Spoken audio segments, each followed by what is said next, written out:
Hi guys, hope you're doing well today. Today's video is going to be slightly long because I want to touch on the topic of choosing the correct career or field of study, obviously for you to prosper as an adult. So if you don't have the time, you can scroll, but thank you very much for watching the first 20 seconds. I see a lot of mistakes that people are doing when it comes to selecting the right career. They lack research, they lack insight in terms of what are the prospects out there. So I can give you some advice in terms of what you should look at when you are deciding the career field. First of all, look at, is there sufficient job opportunities in the location or the province I'm living at?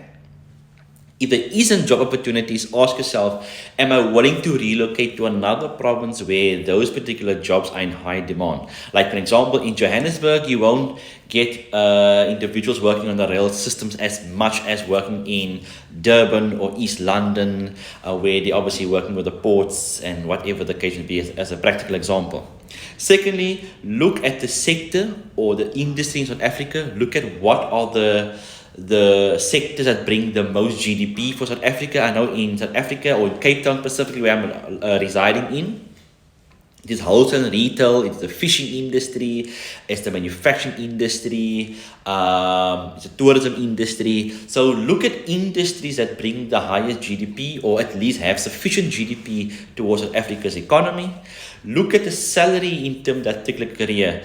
Would you be happy with a certain salary if you relocate? And look at salary bands. What would be the highest salary bracket or range that you can aspire to in that particular career? And lastly, look at the careers in turnover rate or employability rate or attrition rate. Look at how many people are leaving certain careers for other careers, or how many people are now studying that particular careers. Because I can give you an example. If you see people are going towards one particular domain, it will become saturated, but there is at least a possibility of a job role.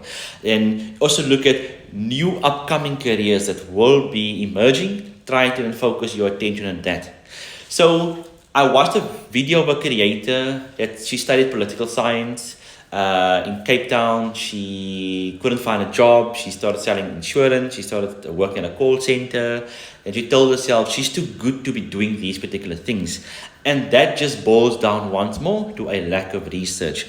I know I might speak under correction, but Cape Town is not the capital or the hub for political movements or the passion for political parties and agendas is not as strong as you go up north. So like I said, I might be speaking under correction, but it's just my take in terms of that particular assessment. So political science, there are obviously some jobs available here, but it has been taken or it's saturated because people in the DA or whichever particular party in Cape Town, those are individuals that work in there 20 years, 30 years. So we need to be a little bit more practical.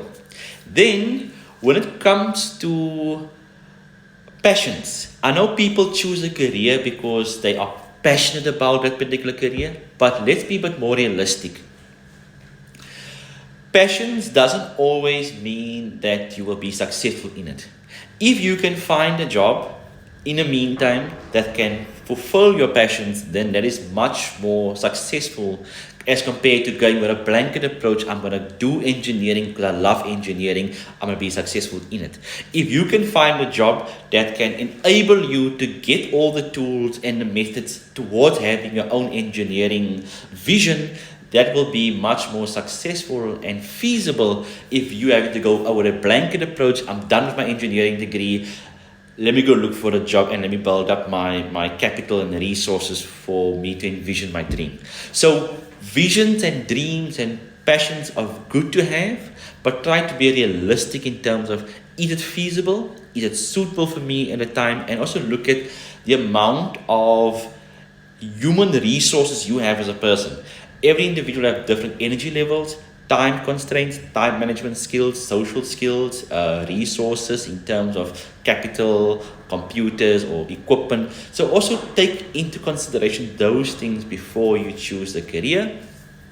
I know it sounds lengthy, but that hour or two or weeks introspection of you sitting, making sure you're choosing the right career will will save you so much more when you're actually down the line. Like for myself, I'm 29 years old. I believe I chose the right career because people always need people, and I'm a psychologist or org psychologist, and I work in an HR department.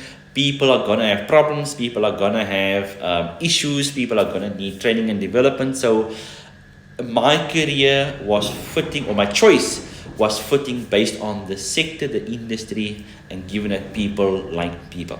Okay, so it was just my 2 cents in terms of making sure that you choose a right career and that you save yourself all the unnecessary years that you will be wasting if you're studying something that has not been planned out properly. All of the best and enjoy your Friday.